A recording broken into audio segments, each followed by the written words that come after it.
السلام علیکم ورحمۃ اللہ وبرکاتہ۔ محترم سامعین، آج کے ٹاپک میں ایک شرعی مسئلے کی وضاحت کرنا مقصود ہے۔ وہ شرعی مسئلہ یہ ہے، اگر نمازی کے سامنے شیشہ لگا ہوا ہے، اس کے اندر اس کو اپنا عکس نظر آیا ہے، تو کیا اس کی نماز ٹوٹ جائے گی یا باقی رہے گی؟ اس بارے شرعی حکم کیا ہے؟ محترم سامعین، یہ بات واضح رہنی چاہیے، نمازی کے سامنے اگر الماری میں یا دیوار میں یا کسی چیز میں بھی شیشہ لگا ہوا ہے اور اس شیشے کے اندر اس کو اپنا عکس نظر آ رہا ہے، تو اس کی نماز کے اندر کوئی خرابی واقع نہیں ہوتی، اس کی نماز بالکل نہیں ٹوٹتی، نہ ہی اس کی نماز کے اندر کوئی کراہت واقع ہوتی ہے۔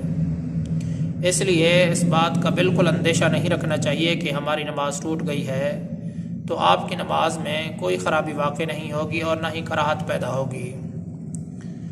لیکن اگر شیشے کے اندر اس کا عکس نظر اس کو آتا ہے، اس سے اس کی نماز کے اندر خلل واقع ہوتا ہے، اس کا خشوع خضوع بھی متاثر ہوتا ہے، تو پھر اس صورت کے اندر سامنے شیشے کا ہونا مکروہ ہے۔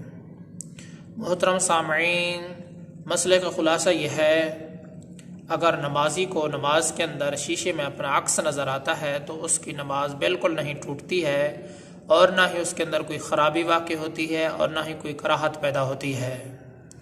لیکن اگر اس شیشے کی وجہ سے اس کی نماز کے اندر خلل واقع ہوتا ہے، اس کو خشوع خضوع بھی متاثر ہوتا ہے، تو پھر شیشے کا سامنے ہونا، شیشے کا نمازی کے سامنے ہونا مکروہ ہے۔